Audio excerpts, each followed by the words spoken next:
start with pledge.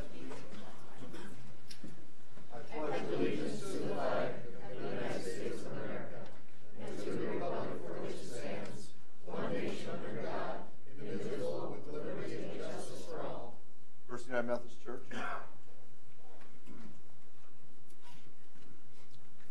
Thank you. Would you join me in prayer?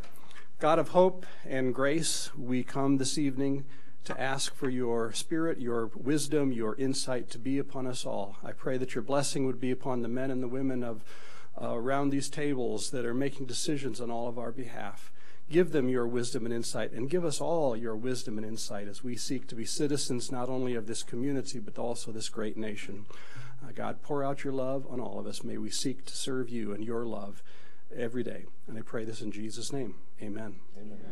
Thank you. Yeah. Roll call, please. Barrington. Here. Allen. Here. Charks. Here. Smith. Here. Sabers. Here. Rice. Here. Dosher. Here. McCardle. Here. Okay, we have a quorum. Approval of consent agenda items. Items appearing on consent agenda may be removed by a council member for discussion at the beginning of the formal agenda items. Is there anything you wish to remove?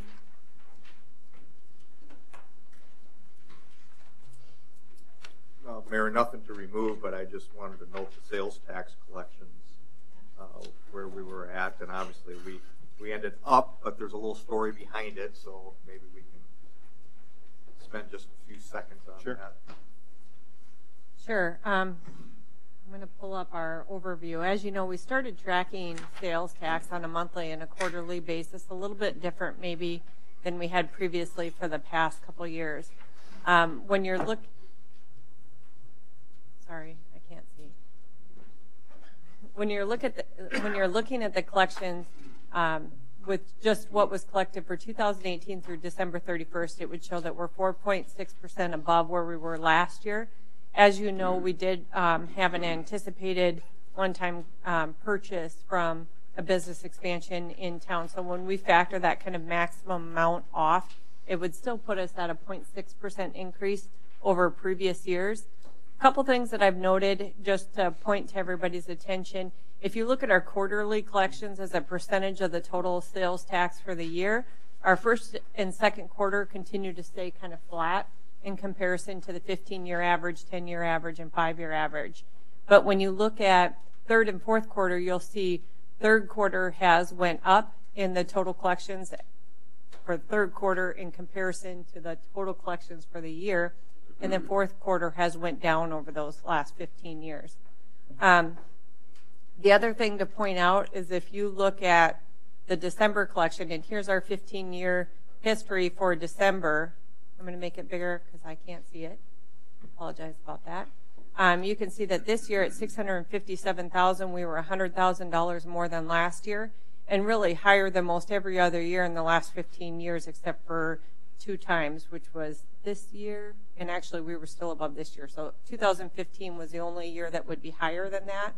I only point that out because based on the internet sales tax collection, I believe that December should have been the first year or the first month that we were seeing those receipts come in. I will start next year's contingency with $100,000 allocated for any potential shortfall in sales tax, because in 2019 we anticipated a budget of $11,043,600. Well, with that figure, we would have still met the budget this year, but just until we get into the first quarter of the new year, 2019, I'll keep that revenue kind of earmarked for future in case there's a shortfall in 2019. Stephanie, can I Yep. stop you for just a second because I have a question? Yep. So I am a small business owner and my sales taxes for December are due today. And so I'm wondering, that isn't a true representation of December. How do we? I believe they started collecting in November. December? November. Oh, so this Payable in December. Yeah, right. Right. So December would have been the first time we saw some of those collections coming in. Which will be reflected in January. Right.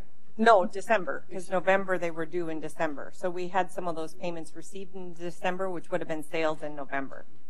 So it just depends on when the city receives it. Like I said, that's why yeah, right? That's why we have to wait till we get about a quarter into the new year to actually know where we are. But the fact that we're $100,000 above where we've been in the last 15 years is, I think, reflecting some of that internet sales tax coming in. Yep. Do they break that out monthly for us? They're going to, or not? Nope. We They get can't. one lump sum. We don't know where it comes from. Nope, it comes in as part of the sales tax, and they actually can't break out the internet versus the other ones. It just comes in the category of sales. The other item to look at is the same with the third penny sales tax collections. Similar to what we said with first and second penny sales tax, we continue to be, about where we were in the previous year's averages for first and second quarter, but third quarter again went up, and then fourth quarter has continued to go down.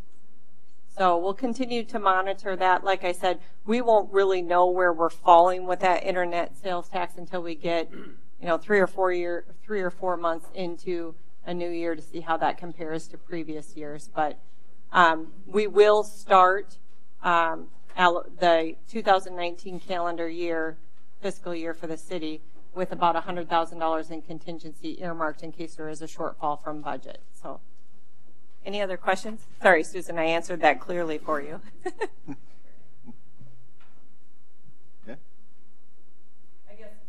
There was one other question on one of the department reports on the building permits, and the question was, how did that compare to previous years? So I did just plug in the residential and commercial permits that we had looked at the last time we did the state of the city, so you could take a peek at that as well. But we will have that in a more comprehensive financial overview that we typically do after the finance office gets through their year-end process.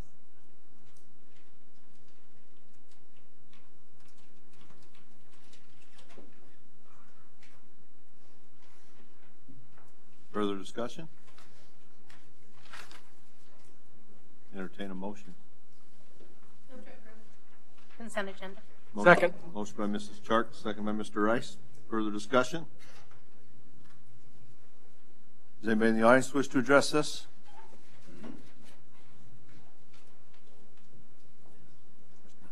Not this one? Okay. Thought you were anxious to jump on sales tax or something, Mr. Rock. Roll call, please. Charts. Aye. Smith. Aye. Sabers. Aye. Rice. Aye. Dosher. Aye. McCardle. Aye. Barrington. Aye. Allen. Aye. Motion carries. Item 7, citizens input. If you need to address the mayor and members of the city council on an item that is not on the agenda, excluding personnel items, please come forward to the podium, state your name and your concern.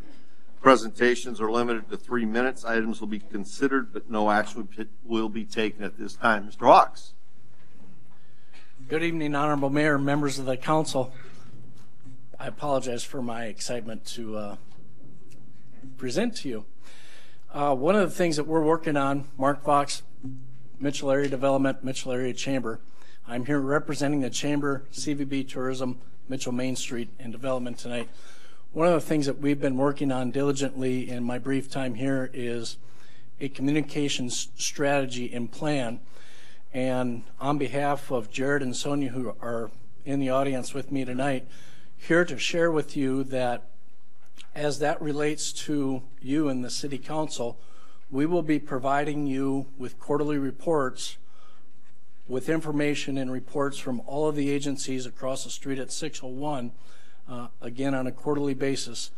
One quarter it will be a written report followed by an in-person report presentation that we will make to you, and we will alternate that back and forth each quarter. So just wanted to come and share that hopeful good news with you tonight, and if you have any questions, certainly be glad to answer them. Thank you. Look forward to that. Mr. Goldhammer. Hello, Tim Goldhammer. I'm here tonight with several of my fellow Lyft drivers, and we would like to request consideration for, in a future meeting, to look at the ordinances regarding taxis in Mitchell to include language for TNCs to not only help us receive the same benefit that taxis have in that the company pays one fee of $50 for the application, and then each vehicle is only charged $50 for a review. Currently, each driver pays $100 because we have to each apply separately.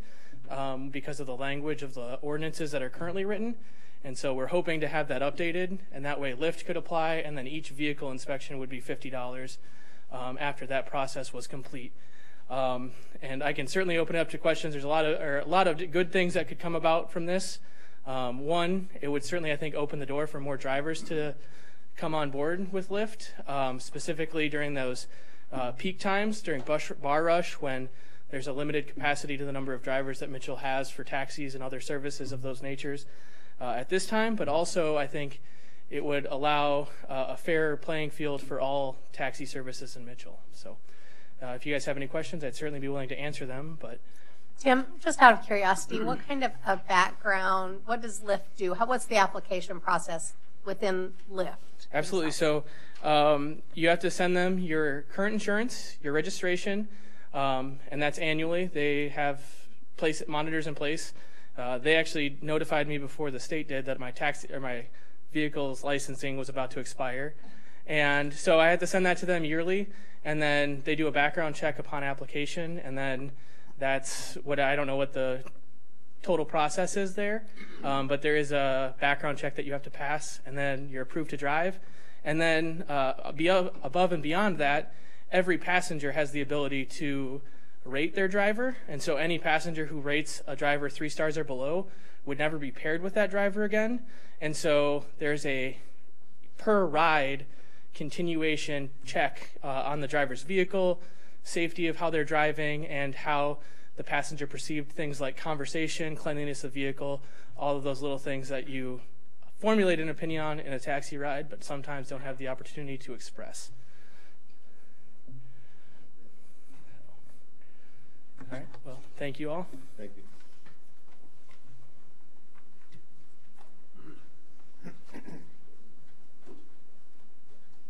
Good evening. My name is Tom Inez. I'm actually from Sioux Falls, and I'm actually the newly appointed Driver Advisory Council member for Lyft. I oversee about 12 states and 200,000 drivers, and I just got appointed this position recently, and I'm from the Midwest, from Sioux Falls, so it's kind of a big deal. But one thing that I wanted to address regarding the ordinance that also needs to be changed besides the terminology of rideshare is that currently if the Lyft drivers here in Mitchell are not able to handle the amount of passengers, which is very frequent on the weekend, they've asked for some of the Sioux Falls drivers to come over. Currently, the way the ordinance currently reads, Sioux Falls drivers are not able to come assist because there is a flaw with the way that it was written. It's a very easy fix, but it talks about a subsection which would allow for drivers to come over from out of town for up to 10 days in any calendar year to assist. The problem with that is that that subsection actually has the wrong subsection numbers or letters in there, so it does not actually allow us to come over without getting city council approval, and also for us to be able to not have to go through the inspection process, which I don't believe is the intent of that ordinance when that was put in place. I don't think that was the way it was meant to be written. In talking to the city attorney, that definitely is something that should be looked at to be changed as well. One other thing I wanted to touch on with the background checks from when Tim was up here a minute ago, the background checks actually does a nationwide background check, checking all 50 states. It also is looking for any moving violations, any more than 3 moving violations in the 7-year period is bound to be deactivated. It's very, very, very strict on people that have safe operation of their vehicles. With the rating system in place, most cities are not having any type of inspections at this point because of the fact that those passengers are rating us based on the quality of the service, as well as the cleanliness of the vehicles, making sure the vehicles have everything proper with them. They don't have body damage, they're mechanically sound, all that. So the rating systems would wash out drivers that don't meet that requirement that you currently have in place. Sioux Falls does not have any requirement for that at this time because they believe that the way that Lyft does everything is accurate. Rapid City has copied the ordinance. Watertown has also copied Sioux Falls ordinance. So just some suggestions is there's other cities that have already invented the wheel, and I'm wondering if maybe that's something you guys can look at is rewriting the ordinance to match some of the other cities. There's also state law in place on rideshare that also oversees for those communities in South Dakota that does not have an ordinance related to rideshare. You have any questions at all? So if I'm a Lyft operator in Mitchell, I can go to Sioux Falls and operate, or Watertown and operate? You can operate anywhere in South Dakota. There's some limitations on certain places you can drive. Minnesota has a state law that does not allow drivers to pick up passengers in that state. You can drop off. So if you're in Sioux Falls and you drive over to Minnesota, you can drop off, but you can't actually get a ride. The way that the Lyft app works is it actually prevents you from getting a ride unless you are registered in Minnesota. Any other questions at all? All right, thank you. Thank you. Anybody else wish to address council? Okay, item 8, hearing and action on the application of Los Three Amigos LLC for a retail on-off sale wine license located at 1522 West Havens, video lottery excluded. We have met with the owners on both of these next two applications. They appear to meet all the requirements set out by state law. We would have no opposition to either one of them in public safety.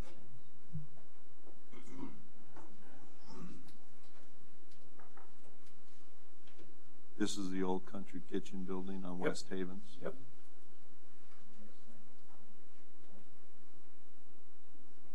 I'll make the motion to approve the application. Second.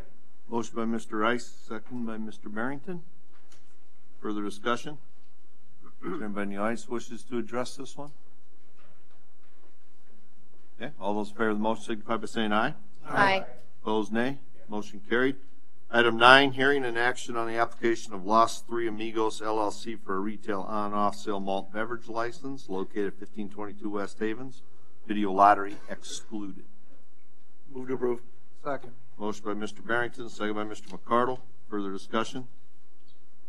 Anybody in the audience wish to address this one? All those in favor of the motion signify by saying aye. Aye. Opposed, nay. Motion carried. Item 10, action to approve Lori's Lyft taxi license application tabled from the 1/7/19 City Council meeting.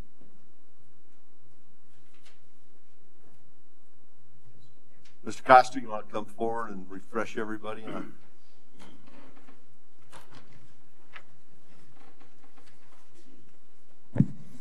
Good evening, Assistant Chief Coster with the Police Department. To go over what we discussed last meeting, Lori's Lyft on September 5th of 2018 had a large passenger bus inspected to use in conjunction with her smaller van. At the time we did that inspection, she had some discussion with me as to what would it take to allow consumption of alcoholic beverages on that bus. She was going to use it as kind of a party bus to take groups of people, wedding parties or whatnot. At that time we discussed it, and she was going to need a carrier permit to allow consumption of alcohol, open containers on a vehicle. Moving forward to October 10th, 2018, the city attorney received a request just checking information. A couple images had surfaced on Facebook, on social media, of a number of people on a bus that indicated it belonged to Lori's Lyft with open containers. I contacted Lori on the 10th and just asked how the process was going with that carrier permit, that she got it done. At that time she indicated that she hadn't turned the paperwork in yet. She was still working on that application. And again, this is still all pending for court. I can't get too deeply in it, but I had asked about what's going on with the photos of people on the bus. There was an acknowledgement there that we had some possible wrongdoing. Officer Dan Kaufman was assigned the case to start working and following up on this as far as the violation for the carrier permit. In doing so, we discovered that the ride that was given, that was taken in the photographs, individuals were identified, individuals were interviewed. That ride that the photographs originated from was given September 8th, within days of that vehicle being inspected.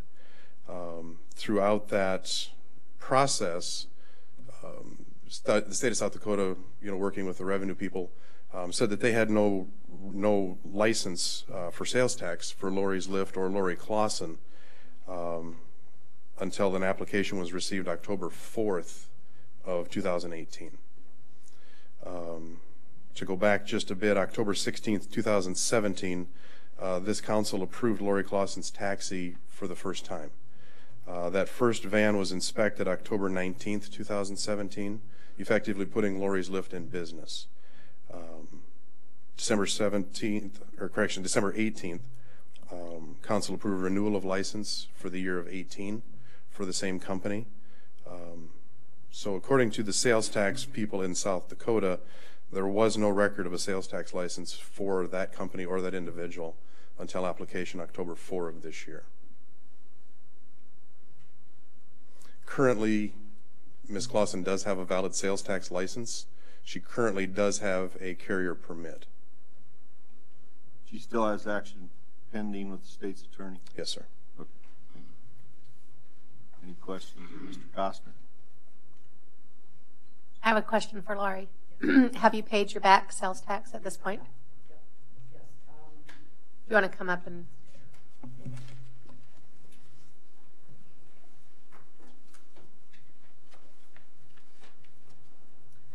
I met with Christy Hone, let's see, that'd be October 8th, 2018, and paid my back taxes. They're actually due again today, so I'll have to go tomorrow to file. So everything is paid up, and I do have the carrier's license, and I did admit that that was wrong, the one party bus incident. That was like a trial thing, that was dumb. We were doing that mainly for pictures and stuff to advertise for the party bus, and I had every intent in getting a carrier's license, and I do have that now, and it's renewed for next year as well. I have one question for you. Sure. I got a report today that you were driving today with people in the van. Absolutely not. I have my phone hasn't even been on since New Year's Eve at midnight. Okay. That's my only vehicle. Okay. Do you have criminal charges? Is the state going after you? I have no idea. I haven't heard a thing, so I have no idea. Do we know anything, or is that up to the state's attorney? As of right now, it's pending at the state's attorney's office, so I can't advise you one way or the other. Okay. I'm trying to get the chronology right in my mind. So you asked whether you needed a carrier's permit after the September event or before the September No, event? actually, I knew I was supposed to get a carrier's permit, and I was doing it through the internet, and I kept getting locked out of the website. And I've been in contact with Jody that runs that, and she had to keep resetting my password. It was just a lengthy process of actually getting it done and making the payment. So I actually just ended up doing it over the phone with her.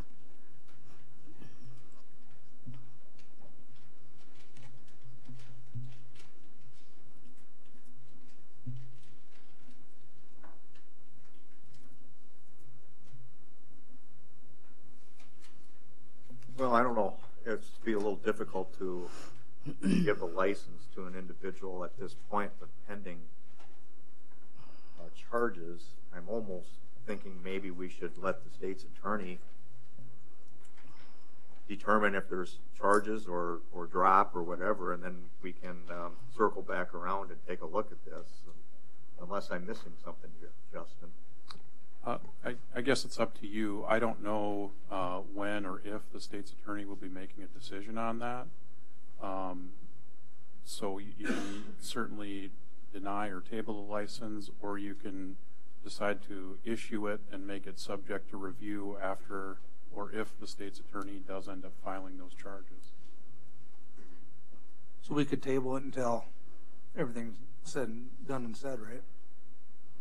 You can. The problem is I don't know when or if that will ever happen. I mean, there's no right. They have no obligation to decide to file charges. So.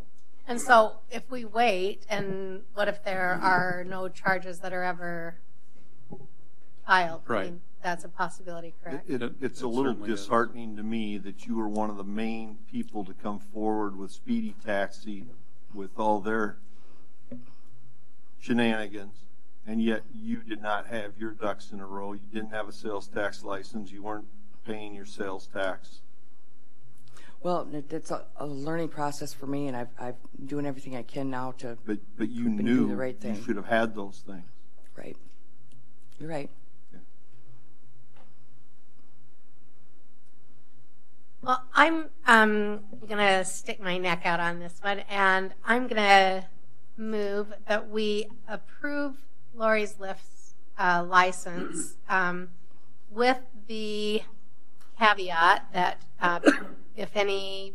that we'll revisit this if any charges are come forward from the state's attorney's office. Is that how we should say it? I think that's fair.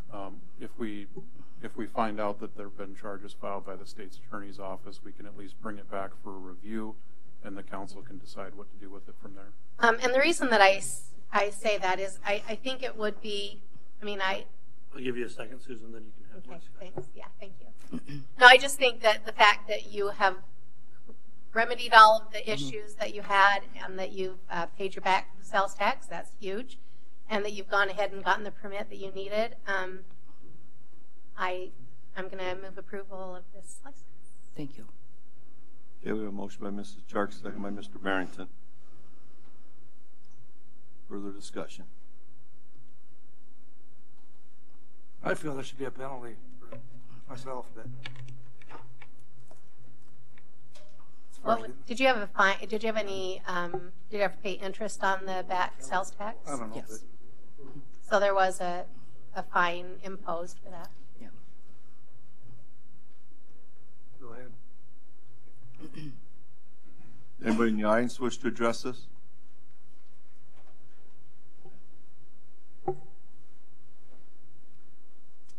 All right, we have a motion to approve pending any action taken by the state's attorney, correct? With a second. And Mr. Mayor, I'm going to echo sort of what you said too. It is disheartening the fact of, there were some I's that need to be dotted and some T's need to be crossed by Lori, and they weren't done. I also understand the fact of where the state's attorney is at, and he may very easily just, dismiss this to the fact of their pictures, their photos, how much proof is there, and may never come out. And then for us to sit here too and try to be that judge and jury on something that we don't have any concrete evidence is much more worse than what the state's attorney has in front of him, I guess. But it is disheartening, no doubt about it. And I think if something comes out from the state's attorney, I think we got to take our action on it. No different than we did with the speedy taxi, if I said the correct one. So at that time, we did have actual charges. We had some other things out there that we knew. We had testimony of things that were going wrong. The way he was treated several civilians in town and our citizens of Mitchell. I think we had great grounds what we did then. And here, like I said, I think it's time to let her keep driving, but we'll see what the state's attorney does, and if he comes forward with some stuff, then we take our action like we're supposed to, like we did before. I've got one question just on procedural part. So if this passes and 2 months go by and then the state's attorney files some charges, the license to operate is still in effect until the council meets again to review it. Just because the state's attorney files charges doesn't eliminate the license, correct? Correct. Okay. Right. It would be brought back So for review. at And whatever time the council could meet again to review and have the information, the license would still be in effect until the council would act again. correct. And Okay. even at that point, if the state's attorney does file charges, it may take some time for that court case to work its way through, but at least the council can decide at that point what they want to do. Further discussion? Roll call vote, please.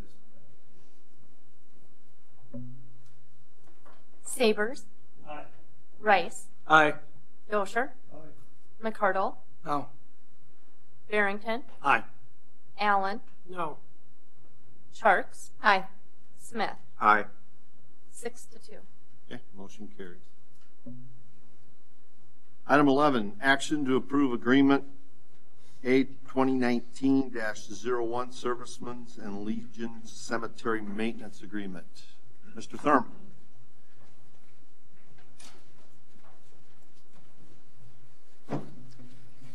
Good evening. This is basically a working document arrangement with the Servicemen's and Legion Cemetery. Both entities are very supportive of the work we're doing and have had no issues with it to our knowledge. And we met with them last week again. So, any questions? Just to make sure that, and the dollar amount on per acre and the per acre agreements for both? For both, yes. Both? Yes. Okay. And I think also on there is the spraying and other as needed and There are some, what it is per acre. Yes, there are some things that you can't plan for that are not So recurring. on a every per time year. basis, Yes. if we have to Yeah. spray or they're do not a those. recurring thing every other year or when their problem arises, so they will be billed separately for certain functions that they're aware of. Very good to get along with. Yes. Yep. Move to approve. Thank you. Motion by Mr. Allen, second by Mr. Rice. Further discussion? Anyone in the audience wish to address this? All those in favor of the motion signify by saying aye. Aye. Opposed, nay. Motion carries. Item 12, action to approve Agreement A 2019-02, an agreement with the Future IQ to provide a community vision and strategic action plan for the community of Mitchell. Included in your packet was a copy of the full proposal that was received. Just as a way of clarification of how we got to this point, the council included a community visioning strategic planning process in the 2018 budget. Originally, we had anticipated that would happen in spring or summer. With the upcoming city council mayoral election, as well as some change in staffing with the Mitchell Area Development Corporation, it was thought to wait until fall when all new leadership was in place. The whole idea behind the community visioning strategic action plan process was to bring the community together to help establish a shared vision of where we see the community in 10 years from now. The most recent community vision process that was completed was Focus 2020. That was before my time when I was here. My understanding in the council conversations when the budget was adopted for 2018 was maybe some of the negative feedback that was heard is they didn't feel that the process was broad enough or that incorporated enough feedback from the general community. So when this request for proposal was designed, we really focused heavily on making sure that the community outreach and community input process would be as inclusive as possible and really look at the entire community vision and not maybe just subsets of the community. We began the advertising in October of 2018. From there, we received 7 proposals back from the RFP process. We did have a group of members that represented the city council. Of course, Mayor Everson participated. We had Development Corporation, Convention and Visitors Bureau, Main Street. We had local businesses participate, Dakota Wesleyan University, and then the school district as well as MTI. We wanted to be sure that we were getting a broad approach and review of the proposals that were received. Of those that were received, ultimately, the group unanimously agreed that the top proposal was this Future IQ. The reason for, and I did outline those reasons for choosing that company over the others. First and foremost is everybody liked the community engagement process that was proposed as part of the proposal. They engaged not only a think tank, but also small focus groups, and then they also do community outreach.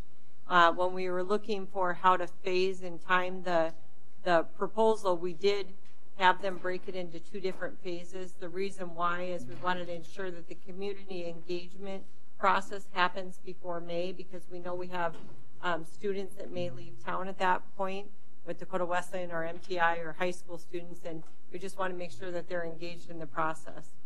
The second factor was a lot of the other outcomes that we reviewed of other communities were we liked the data that they provided and that everything was based on data that they collect as part of the review of what we've already done as well as what the community engagement process shows. They also would provide us with benchmark communities so we can look at communities that are similar in nature to us, rural setting, close to an interstate, that have local universities that aren't competitors for Mitchell, and instead they're in other communities, so we can use these to benchmark and compare against them to see how we're doing and also use them for insight for future growth. The experience that the firm displayed was higher than the others. They actually have specific experience in forecasting trends for small rural communities as well as change in agricultural practices. They've been published on that several times, which we thought was important, and working with communities our size in the Midwest. communication, the committee also suggested that it would be important to ensure that throughout the process we're communicating with the entire community, not just rolling something out at the end. So we would look at, I guess, a launch release, for lack of a better word, to go over what the expectations are, and then an ongoing strategy throughout the process to make sure the community is as engaged as possible. The references that we contacted, we contacted the communities that we thought were similar to our size, also looking for similar outcomes. They all spoke very highly of the process and the outcomes. We heard things such as that they really had a good ability to engage and interact with the citizens that they come into contact, that the deliverables that they provide really give you steps for moving forward. It's not just a survey or community input that you put on the shelf and you never use. The outcome actually has strategic action steps, ways that you can move forward into the future to make sure they're carried forward. They also make sure that the goals that you end up with, or the action steps at the end, are reachable, so that you aren't casting your forecast way outside of what your community really is probably best suited for.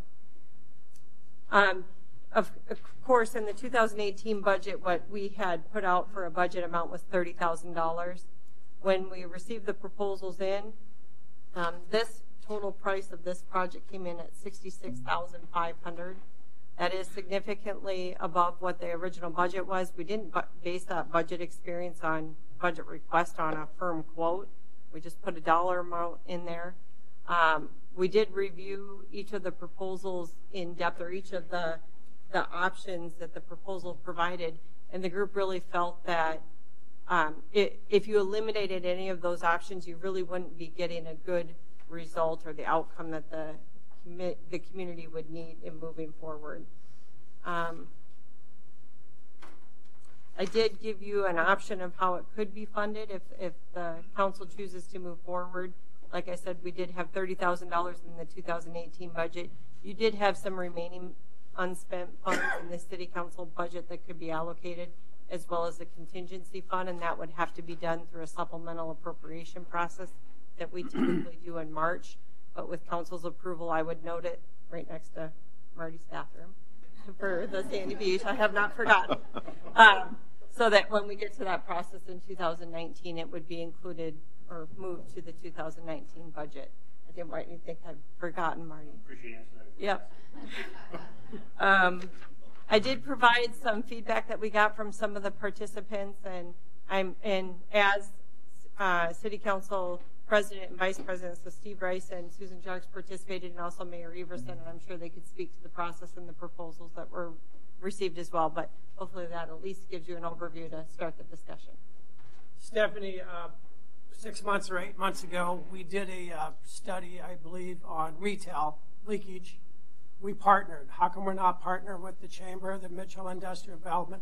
How come this has to fall on the city of Mitchell's heels? Well, if I remember when we actually discussed the 2018 budget at the time, and this may have changed from council, but I'll just go back to the conversation that we had then, was that the city really wanted to be sure that this was seen as a community project versus the retail was an opportunity to partner with others. So my recollection of that conversation is some of the negative feedback we got before was that it wasn't the entire community included in the process, and so this was our way to ensure that this was viewed as a community project that everybody could have input into. Have you had any discussions when you had them at the meeting about this? Have any discussions about partnering with the city of Mitchell? We talked about that, and I think we also talked about the potential of people seeing it driven by either the business community or another entity if that happened. I think depending on council's direction, you know, it can go back that way. My concern is I just want to make sure that the community sees it as a community vision and strategic plan and not just a subset of the community. No, I got these questions asked this morning over coffee. How would you compare this to the Buxton study? I think it's a lot different. Buxton, we're just looking at what are our retail opportunities and strategies in the community, and so you're really diving into that business development. The Chamber, they were excited to partner because they can use that for business retention as well as development. So a little bit different focus. This to me is more, what do we as a community see our community looking like in 10 years? They give you a range of options. Do you see yourself more like this or like this? And then the community gets the opportunity to give feedback. I think when the results of these are done, that's what we as a city use in our strategic planning, as well as the school district, as well as development and everybody else as they make their goals moving forward. Is the information that we got from the Buxton study being used? And Yeah, actually, we've had one public presentation already. We've had a follow-up with those members that or anyone who was present at that meeting. I've personally had 2 contacts with people wanting to know about our propensity report, which basically a business can come in and they can say, I'm considering adding this to my retail lineup. What are the consumers in our area most likely to buy? And that's how the chamber is using it for business retention. We're also actively improving the way we list what we have for offerings in Mitchell for potential retail development within the community. What we found is that a lot of other communities have went through the process of putting together, whether it's site availability information, market data that they can give readily to anyone who's inquiring. We've never really had a coordinated effort in doing that. I've worked with Mitchell Area Development Corporation, Mark Fox, I'm sure he's still in and Sonia still in the meeting here, and we've probably got together once a month talking about how we improve what we're doing as a community. So when those retailers are already accessing Buxton data in other communities, how do we position ourselves so that we're in the market and we're competitive with those other communities that are more successful than we have been? I don't know if that's answering your question, John. Yeah. We've worked directly with retailers. We've worked with businesses that are inquiring about Mitchell specifically. We've looked at what does our area really look like, our trade area, which we kind of had an idea of where people were coming to Mitchell to. Now we know for certain. Buxton focuses on retail and Yep. what looks good to have here or what we could use here. This is going to look at the city overall. One of the ways of maybe explaining it to some people that will probably recognize is this is the 3rd phase of the Vision 2000 and the Focus 2020, and now this is going into the 3rd phase of what is our city going to look like 10 or 20 years from now, 20, and 30 or whatever the case may be, and so you just think of the things that the Vision 2000 and Focus 2020 came out with, merging the hospitals, improving education, of how do we improve post-secondary education, plus our current schools, an indoor swimming pool. Do we need and want a second sheet of ice? And it's just not buildings; it's programs too that you could focus and point to. The Lake Development Committee actually evolved out of Focus 2020. So there's different things in the community, but if someone asks, what is a charrette? Why are you strategically planning for the future or whatever? So we have done this already over the years. Mainly it's been with volunteer work, but here I guess we're going to consider professional help as we're going through this, but that's really what it's trying to get to, is those type of projects. Another point that Focus or that Future IQ brought up to us is they look at emerging trends that are going to affect us in the future. For example, I'm just going to throw a random thing out, was the driverless cars. How is that going to impact Mitchell in the future as your people traveling through the interstate might be different? Or how do trends in agriculture changes that they see coming, how does that impact what we do as a community, and how do we prepare ourselves strategically to be in the best position to deal with those trends? And those are the only 2 examples that I can remember that they brought up. Somebody else might have more. Yeah, aging population was another. Speak for yourself, Steve. Yeah, the demographic shifts in the state from northwest to southeast. basically Sioux Falls and Rapid City, and how do they dominate, and then how do the other communities fit in around those areas, and then Sioux Falls as a subset of Minneapolis and Omaha, and what is that influence for us? And I want to echo Jeff's comments, and because I took part in Vision 2000 and I took part in Focus 2020, and Vision 2000, the hospital discussions lasted long and hard, and a decision was made that probably allowed for healthcare to stay in Mitchell based on some of that, because it might not have lasted if there were two. We might have ended up with 0. And the other thing that came out of that was the elementary schools and the need for education standpoint, both K through 12, and looked at Dakota Wesleyan and MTI kind of in its infancy at that point. And I was part of just getting on the school board in part of that time. And then Focus 2020, and I brought the folder today, the urgent care, the swimming pool, quality of life, the trails that we have, the lake, all those things were brought up in that part. And Stephanie's comment about in the people thinking things were left out in the Vision 2000 process, it was run by education community, and Dr. Beto ran it, and there were people that felt that it just that's all that was talked about, and nobody else got to say anything. Well, good, right, wrong, or indifferent, he volunteered his time, put the groups together, and they came forward with that. Focus 2020, Mark Bowie kind of did the same thing, but it was run out of the Development Corp, and there were people actually on city council that I talked to at the time when that was going on that would have nothing to do with it, because it wasn't a city project, it was a Development Corp project. And so the thought from this standpoint was, if the city does it and we can incorporate all of the groups to take a look at it, we can take a look at those things. One of the other comments, and we talked about it, was what is the 5G technology going to do to Mitchell, and where or if will it be deployed? Are we going to miss it, or are we going to take part in it? Will we even have a chance to take part in it? We might be too far away from any 5G hubs to even have anybody want to do anything. The other part that we talked about was agriculture, and actually autonomous agriculture, and driverless tractors and plant everything without anybody in them. What's that going to do? And I'm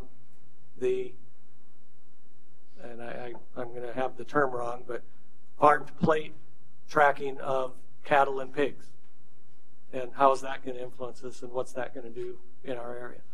This group has insight and trends and contacts on all of those items that they can work with us and get. Maybe part of it's just going to be education for people, but get input on what things we might or might not want to do. One of the other comments, and I want to make the comment of how far out can we look. In Vision 2000, we looked out 20 years. In Focus 2020, we tried to look out 20 years. I don't know if we can look out 20 years anymore. Things are changing too fast to look 20 years, but you can hope to. So that's my input. I'm in favor of this, and we'll be voting in favor of it. One item I did forget to mention is that this council also approved a comprehensive planning process as part of 2019 through the Planning and Zoning Department. In discussing with District 3, what they said they could do is they could take the community input process that we're doing here as part of the community visioning and incorporate that into the community or the comprehensive plan. So that would eliminate some of that cost and work that they would have to do as part of the comprehensive plan, because they would incorporate this into what they're doing. One other point, and John, your question reminded me of it. We asked IQ the specific question of we've done branding work, we've got Buxton things going on. We knew District 3 was doing that. We're not going to we don't want you to reinvent any. Please take a look at all this and come back and tell us what parts you can or cannot use. And we had proposals that focused on retail. We had actually one proposal that focused totally on branding, and we just said, no, we already did that. We need somebody that's going to take all of these things that we've put in place in the last 4 years and pull them together and tell us what based on our input, what we think we might want to be.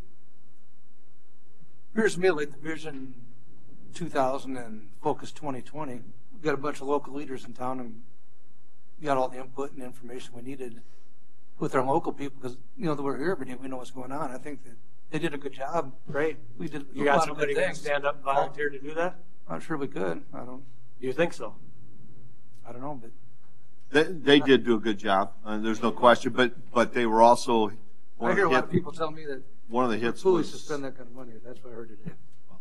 One of the hits on that was some of them were self-serving in what they were trying to do. Now, right, wrong, or indifferent, I mean, that's, as you look at the overall picture of things, that comes about. One of the reasons, did I interrupt Go ahead. you? No, go ahead. One of the reasons that this group was overwhelmingly, I don't think we had 8 different firms that applied, and I think 100% of the people around the table selected Future IQ. And one of the things that appealed to me about them was that they're really data driven. And I can't go through a day, I don't feel like I can go through a day without someone saying, I need help, I need workers in my business. And one of the things that I think that these guys bring to the table is that they'll help us. We've got these unique set of circumstances and these unique industries that we have to offer, and what can we do to bring people in and capitalize on those strengths that we have. There were, I know that sometimes it feels like this could be just a wish list, and that's, sometimes what people consider it, but I feel like what Future IQ was doing was they're really digging deeper, and the broad base of input and the way that they they create this trajectory of where you are and where we need to do, what we need to do to get to where we want to be. It was really impressive, and I think that we would be remiss if we didn't take advantage of this opportunity. I know that Mark and Sonia are here. I don't know if either of you wanted to speak to this, but we were...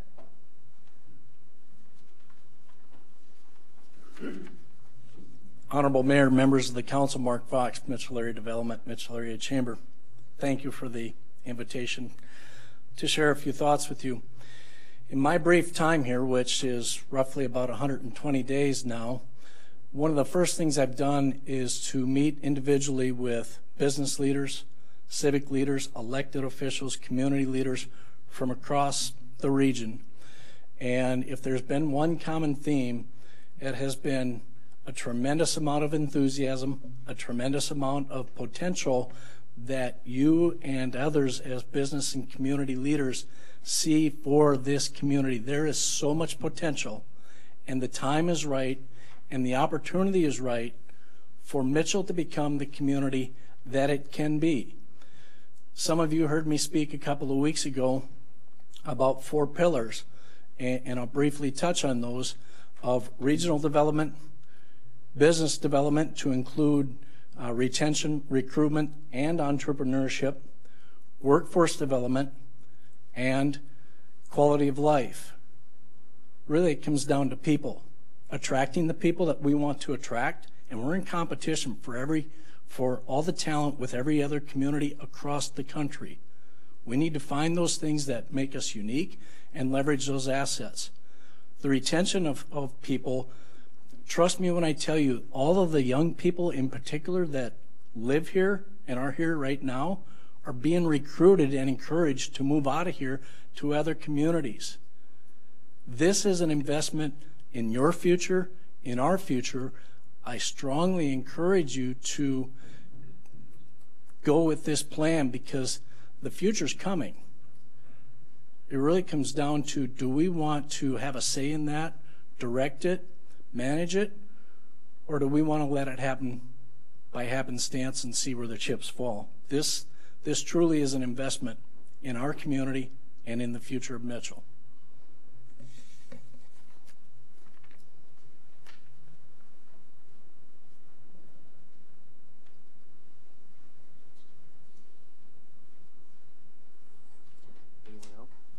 I will move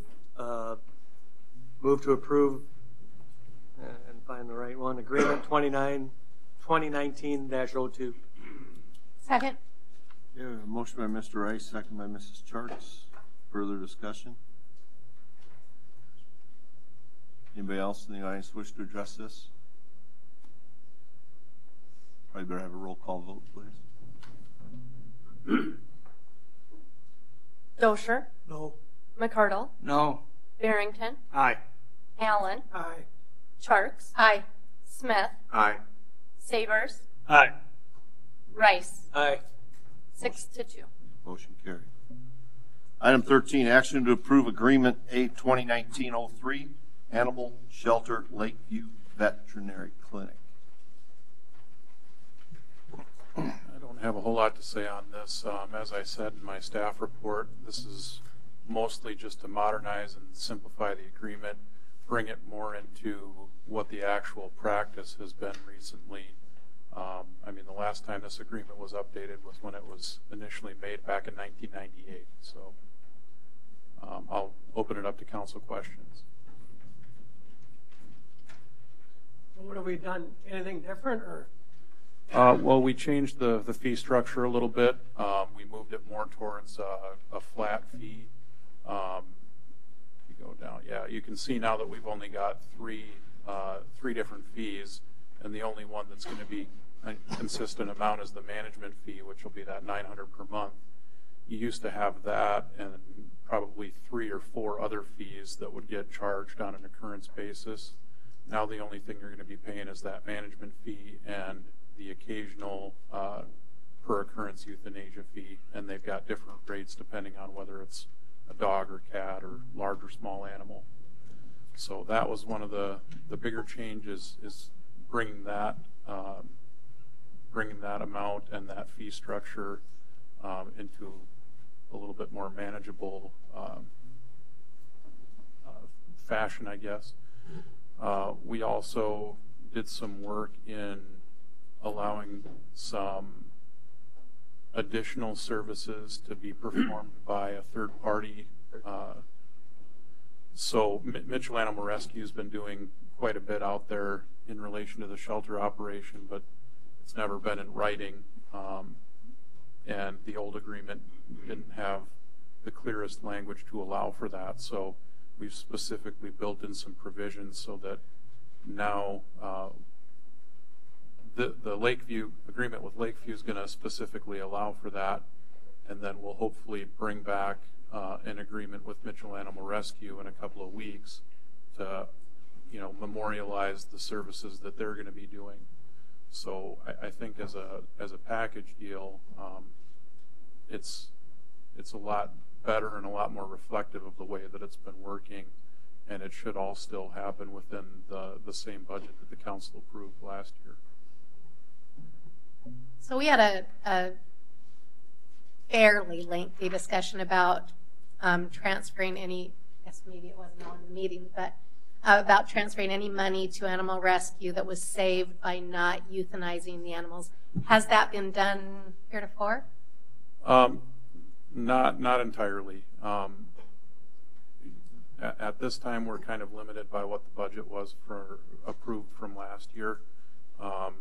The rate agreement that we were able to come to with Lakeview only gave us a portion of that amount to be able to put towards Mitchell Animal Rescue, which ended up being about $4,200, which you should be able to see that when it comes back next, hopefully next meeting. If you look at the numbers that Mitchell Animal Rescue supplied and you compare them to before they started their services, it looks like if the city were paying for euthanasia on all the animals that would otherwise otherwise be getting put down that are probably getting adopted now thanks to what Mitchell Animal Rescue is doing. Their contribution is probably more saving the city around the $10,000 range. But it's hard to compare apples to apples on that because you're looking at numbers from back before they started the operation, which I think was nearly 10 years ago, and then comparing those to what's happening now, and a lot of things have changed.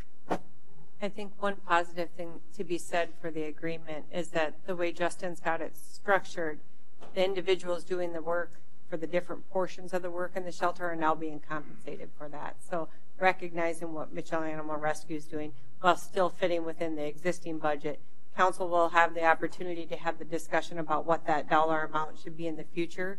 So when you get into 2020 budget, make sure I'm in the right calendar year, you can consider what level that should be at that time. We're hoping that we're able to give them or fund them with a little bit of money from this rewritten agreement. That's the goal.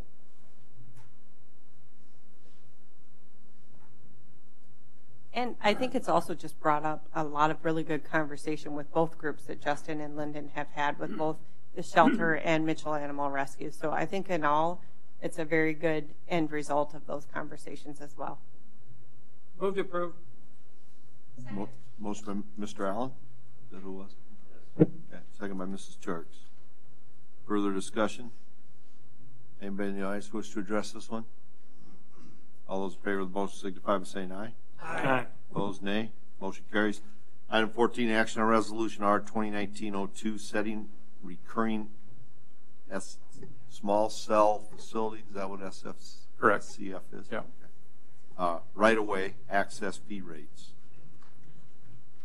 So if you recall, about a month or so ago, we passed our ordinance regulating small cell facilities.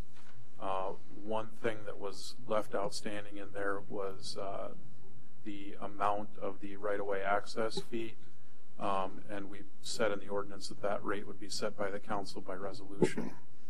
If you recall back to our discussion we had when the ordinance was up for discussion, you'll remember me saying that the FCC order did put a limitation on what they presumed to be reasonable for this fee, and that amount is the $270 per site per year.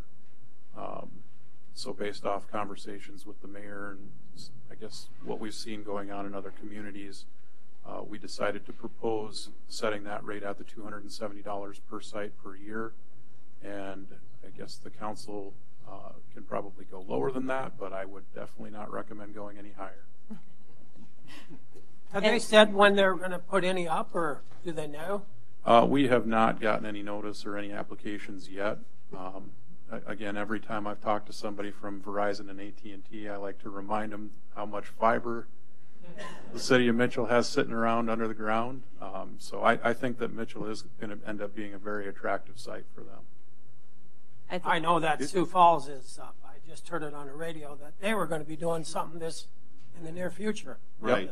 Yeah. And installing them. That was discussed at the South Dakota Municipal League as well with the governor, that these are coming. And Sioux Falls, we are actually up there with Sioux Falls in getting this on our books now. There's a lot of cities who are just kind of standing back waiting to see what happens, which is I think they're going to regret. But you are seeing them. When I was in Arizona at the beginning of January, they're starting to pop up all over down there. Do they look good, or I mean, what do you think? They look. Define good. I'm a mechanical engineer. A lot of things look good to me that don't don't look good to others. I should be asking Kevin. Do they look good? Sure. They don't look bad. I mean, they're not obtrusive.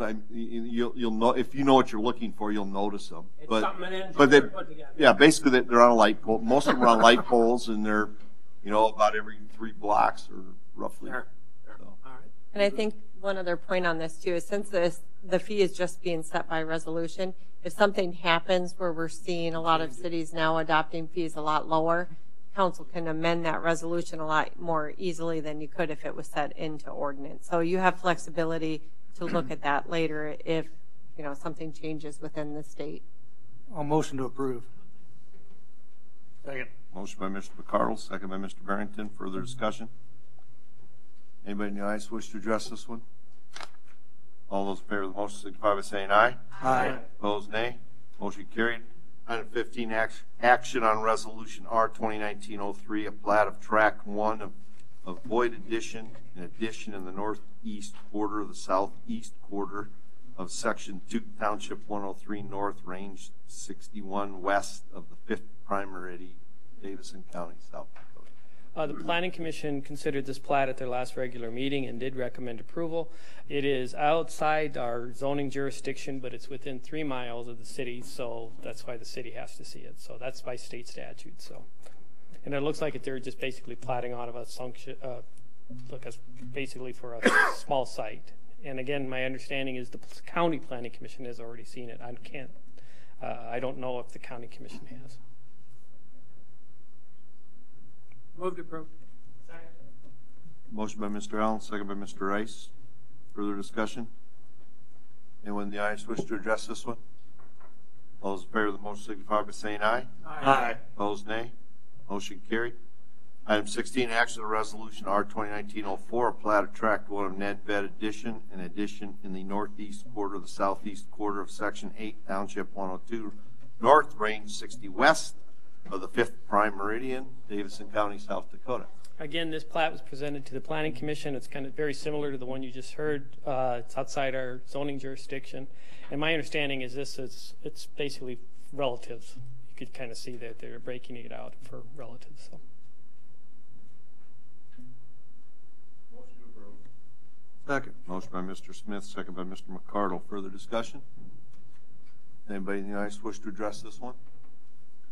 All those in favor of the motion signify by saying aye. Aye. Opposed, nay. Motion carried. Item 17, action on resolution R 2019-05, a plat of the lot 15, block 9 of the Woods First Edition, a subdivision of the east half of the southwest quarter of section 23, township 103 north, range 60 west of the 5th prime meridian, city of Mitchell, Davis County, South Dakota. Again, this was presented to the Planning Commission. This is in the city. This is in the Woods project. You can kind of see where it fits. And it looks like it's following in the master plan there. Move to approve. Motion by Mr. Barrington. Second. Second by Mr. Allen. He's got to be about out of lots out there. He's getting there. Good development. I don't think there's any. Further discussion? Does anybody in the audience wish to address this? All those in favor of the motion signify by saying aye. Aye. Opposed, nay. Motion carries. Item 18, action on resolution R 2019-06, a plat of lots 1, 2, 3, and 4 of WTC addition in the southeast quarter and the southwest quarter of the northeast quarter of section 5, township 103 north, range 60 west of the 5th prime meridian, Davison County, South Dakota. Okay, I did not try to attempt to draw this on there, but you can kind of see per in the plat. Basically what they're doing, from my understanding, is this was in an estate. They're drawing out the parts for the different homes that are there. So that's why it may be, yeah, you could probably notice there's there's different houses. There's a house on lot 1, there's a house on lot 2, there's houses on lot 3, and then I believe there's one on lot 4. And so that's why they're just subdividing this in there. But before you proceed with the vote, I think Kyle had a quick comment. The irregular tract of Yep. number 2 that you see there is actually part of Lake Mitchell. Mr. Croce, you want to speak to that? Yeah, Yes, sir.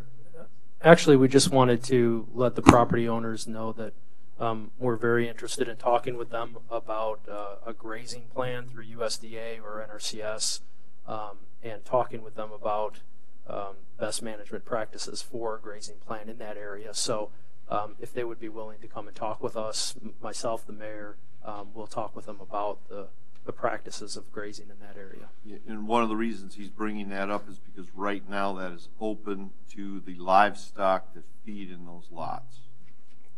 And it drains directly into. That's directly across from Franks Bay, I believe. Correct. Right.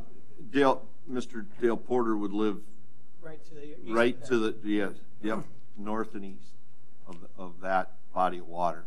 And the one benefits of this plat, now that it's actually identified, prior to that, it was always kind of not exactly sure where exactly the property lines were. At least now in this plat, they've all been identified. Have you talked to the, it's the Music Land, Tanner or Wade already? Have you talked to them? No, I haven't. I understand that members of the Lake Committee are reaching out to them. They have been in contact with them and had a discussion. They're pretty good. Yeah, they'll work with you.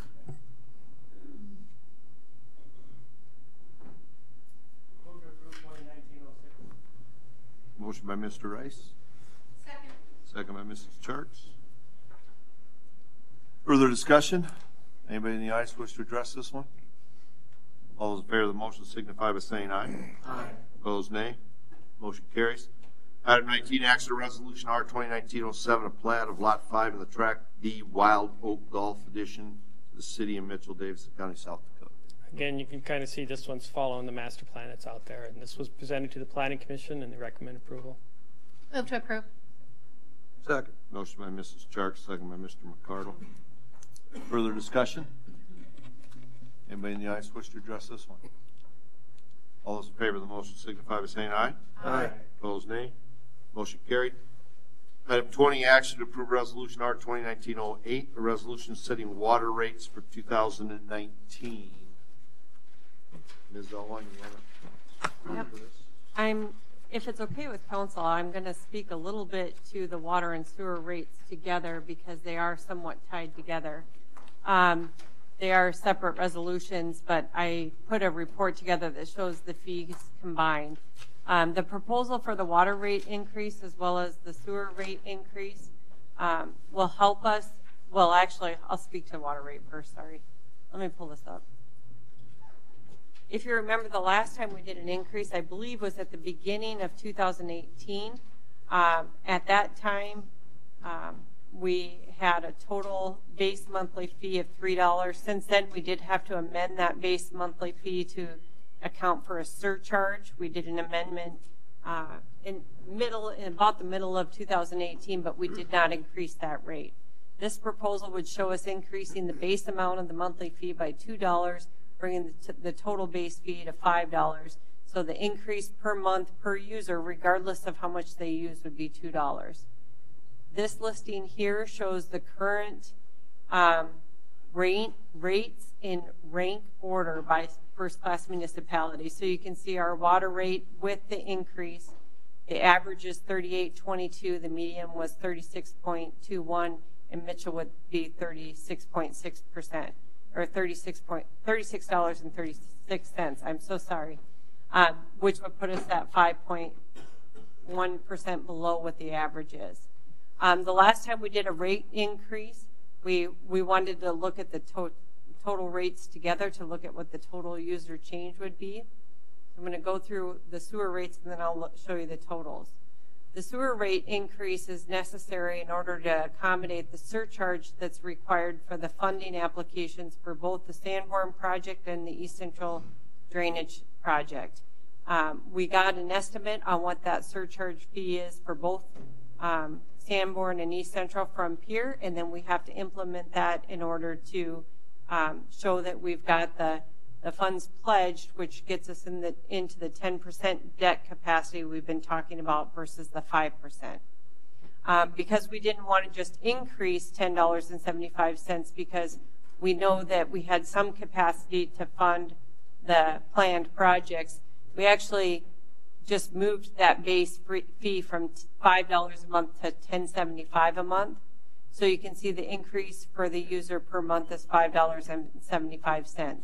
Again, here's our comparison in rank order from all the other first-class municipalities, with the average being $42.88, the median $42.28, and Mitchell being $34.47. So even with this proposed increase, we're still significantly below the other communities. When you combine those fees together, you'll see where the city of Mitchell falls with both those fees combined in comparison to the other cities. We're still well below the median and the average rates in comparison to the other cities.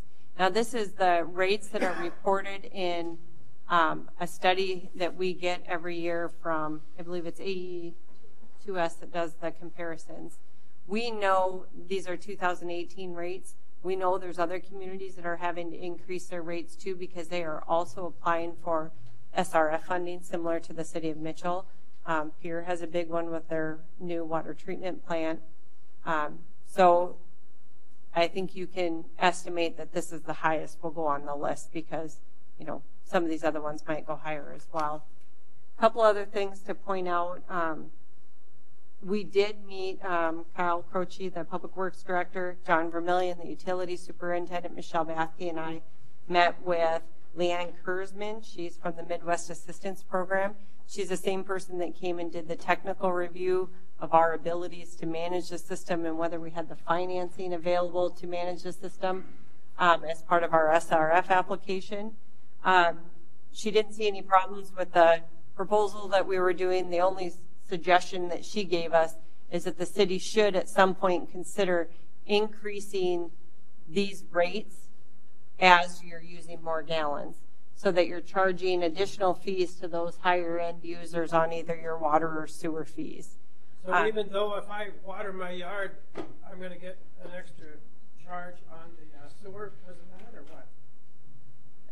Maybe ask your question again. 8,000 gallons of, 7,000 gallons of water a month instead of the average of 5,000. Am I going to get a surcharge on my sewer because of that? The sewer's being averaged over the winter months. The winter? Yep. Right. Okay, all right. Yep. Except in your case, we're going to start after. Yeah, except for DNL. I just thought that was on the last bill. Yeah. Yeah. No, it's only your sewer's based on winter use, so the water in your yard doesn't come into it. Okay. Because I got a question on that this morning. Yep. I'm going to find out. Yep, it's just on that average that we've already been using. Very good. So like I said, the only recommendation she gave us is that we need to look at tiering that a bit. Most other cities either do it tiered when you get to the increased gallons, or they're also seeing an increased charge based on the size of the pipe that's supplying the water. So those are two options we consider. Our internal conversation was when we get through that secondary water source study, the supply study that we're in the middle of doing, we'll look at what our needs are going to be that are identified in that, as well as the facility plan that Kyle is underway with the wastewater plant and system. And then we'll look at what any needs might be at that point. But for what we know now in our 5-year plan, this should be sufficient with the 2 added projects with Sanborn and East Central Drainage. So we don't think next year we'll have another rate increase? Well, I'm not saying that at all. It's going to depend on what the facility plans come back, but we would look at some kind of a tiered rate if we make another proposal versus at the base. I wouldn't see another base increase.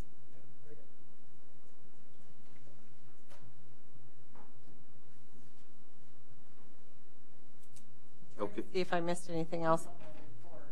I think you got everything. Yeah. And did I see somewhere that the average person in town is going to go up $2 a month water?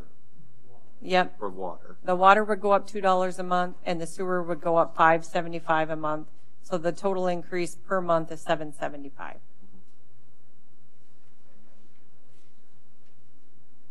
Okay. And we've talked about this over the years, for especially the ones that have been on council a long time, that instead of trying to do huge jumps every 5 to 10 years, try to increase this a little bit. Now this might be a little stronger than some people were hoping, but again, we've got to be able to pay for all of our improvements that we're doing in town too. And we've got a great solution with BY, but we've got some huge expenses coming up in the future that we've got to be able to bring more water to town. And so this is going to help us get there. And I guess the purpose of showing that comparison to other cities is just so that people know that we're still, last time we were trying to kind of aim for still being midpoint of the comparison cities, and we're still below where that is, so we're not getting way out of whack. I was asked the question about whether we qualify. The state sometimes has principal forgiveness. It's like a grant program when you go out for these SRF loans. Our rates are too low to even qualify for those. I look at how we rate against the other cities, and I think we're pretty reasonable. With that, I'll make a motion to approve. Okay. Second. Motion by Mr. Saber, second by Mr. Barrington. Further discussion? Is this just? This would be Water. resolution. Item 20. Just 29. Okay. Sewer's coming up next. Okay. Water first. Gotta have water and then you get sewer. Yeah. Anybody in the audience wish to address this? Okay, all those in favor of the motion signify by saying aye. Aye. Opposed, nay. Motion carries. Item 21, action to approve resolution R 2019-09, a resolution amending the sewer rates. Here's the sewer. Move to approve. Second. Motion by Mr. Allen, second by Mr. Rice. Further discussion? Anybody in the audience wish to address this one? All those in favor of the motion signify by saying aye. Aye. Opposed, nay. Motion carries. Item 22, action on resolution R 2019-10, cemetery regulations and rates.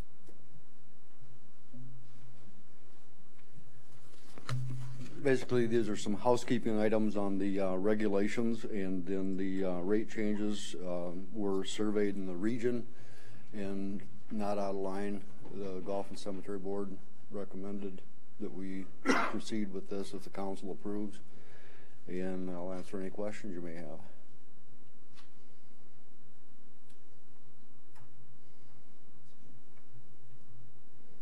Getting more expensive to die. Yeah.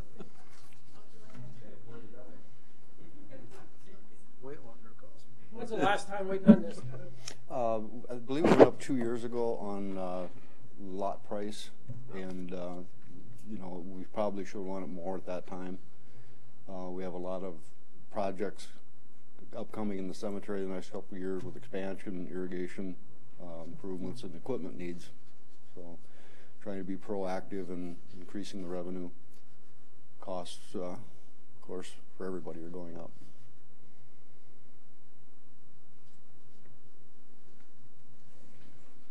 Move to approve. Motion by Mr. Sabers. Who was the second over? Mr. Barrington? Okay. Further discussion? Anybody in the audience wish to address this? All those in favor of the motion signify by saying aye. Aye. Opposed, nay. Motion carries. Item 23, first reading on ordinance O 2019-01, trees and shrubs, chapter updates. Mayor, City Council, in an effort to look at the Emerald Ash Borer problem that entered into South Dakota, we went through our policies and the ordinances to see if there was anything that would conflict with discontinuing ash trees in our boulevards and in our parks as well. And we did notice that in section 1 here, you do see that ash trees, any species of ash trees, is permitted to be planted in our boulevards. And the board would like to have that removed and just identify a street tree list that you also have in front of you that we've already adopted and been using.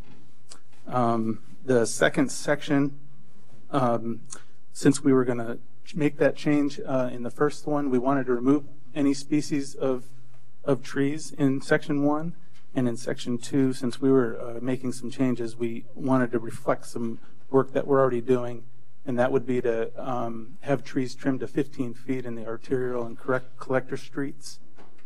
And then in section 3, we wanted to separate the boulevard tree from trees on property. That way we could, in the ordinance it says that the cost will be on the homeowner, and we wanted to change that to say if it's a street tree we could reduce that cost, or if there was an infestation we could completely eliminate the cost during that time. So those are the changes that we're putting before you today, and these are from the board. I also should add on section 3C, we did add the definition of a hazard tree. And I don't know if Justin had anything he wanted to add here, but these were the recommendations from the board. Have you seen any problem or any indication that the ash borer disease has come to Mitchell at all? Not at all. It's good news. How close is it? Is that Salem area or halfway here? Steve just went to the conference and he can fill you in.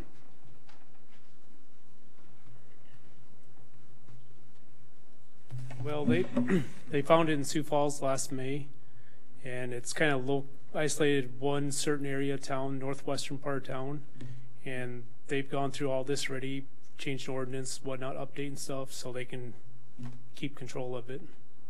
But they said it could be 10 years down the road, it could be 5, it could already be here. They said you really won't know if it's here till it's been here for 3 to 4 years. There's no traps out? The state puts traps out. Yep. And they've had traps here in Mitchell last couple summers already. Nothing. They say how many trees it's going to affect once it does hit? He'll pretty much take out any type of ash tree. But within the city, the percentage of the trees that'll go down? I've got the number. Here in Mitchell, we have about 1,600 trees, ash trees in the boulevard, about a little over 600 trees in the parks around the lake and campground, just areas that we mow. Citywide, it's about 8,000 ash trees. What was that? 8,000 ash trees citywide. Citywide. That would be on private property and public as well. You know, because like in the 80s, the Dutch elm disease came in, and Lakeville still got hundreds of Dutch elms out there. Yep, they're saying it's kind of following the same trends that over in Wisconsin and over east further, Ohio. They've had it for 20 years, and there's still ash trees still alive. And we're not planning on removing any ash trees. This is strictly with planting new ones. We're just asking that we don't plant new ones in the boulevards and in the parks as well. I understand that. Yeah, okay.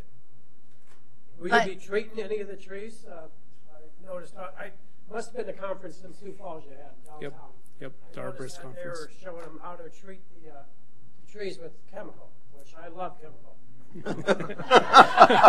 I think I'm going to get a license to do it. Yeah, it's something we're talking about, haven't made any decisions on yet. Okay. All right. You coming out of retirement? Just from my own yard. Steve, did they give an estimate on the price to treat? It varies. Just depends on the chemical, the equipment you need to treat it. Yeah. I think hate Sioux to give Falls out was numbers. figuring $250 a tree every other year, right? Yep. It's only good for 2 years. You got to treat them every 2 years. And once the tree gets bigger, the more chemical it takes. And the prices, I think, are going up because of this. Yeah. So, well, of course they are. Full retail, too. So you wouldn't tell someone if they had a tree that had the disease to remove the tree? You'd just treat it? We can give them the options. You know, we haven't talked about the city if we're doing anything or not. You know, we can tell them if they want to do it, they can do it. If it is infested, we would let them know, and that would actually be considered a hazard tree that we would want removed. Yeah. And they only remove it during the winter, so there's no chance of it being spread. I feel like that would be the smart thing to do. As you inspect these trees, you can tell if there isn't, like the pine beetle that kind of devastated the northern part of the hills. You know, you had a little popcorn-looking thing where it drilled in. Yep, we do have on our forestry site, we do have a link to the Emerald Ash Borer information there, and it actually shows you the picture of what that hole is going to look like. It's going to be a flat top. She's pulling it up here. It's actually a really good website that they've put together. So forestry, right there. I have it this big and I still can't see it. That's bad. It'll be to Probably. the right. I know. To the right. Where? You're going to have to go further to the right.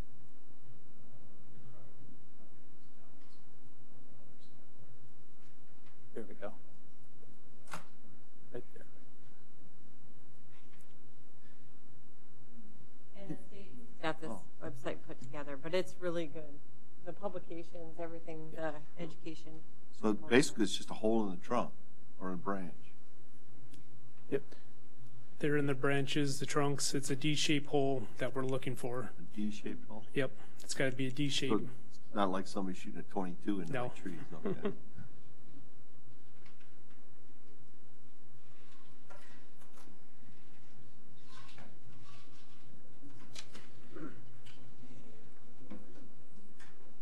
Need a motion? I'm going to make a motion to put on first reading. Motion by Mr. Allen, second by Mr. Smith. Further discussion? Anybody in the audience wish to address this? All those in favor of the motion signify by saying aye. Aye. Opposed, nay. Motion carries.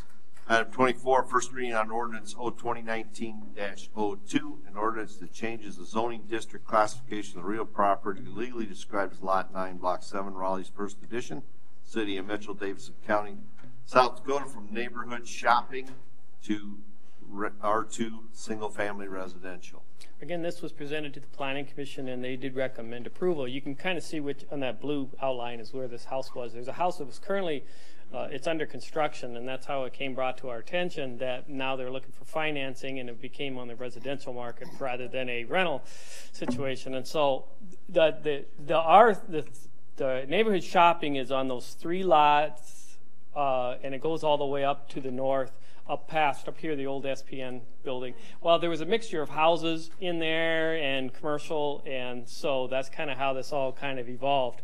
Well, this one, it was brought to our attention after construction that it was actually zoned commercial, and so they're just asking it to be zoned back to residential for financing reasons. So,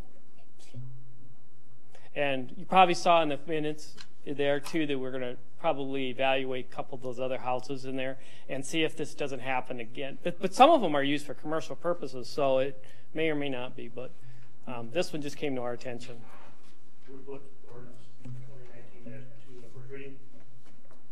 Motion by Mr. Barrington, second by Mr. McCardle.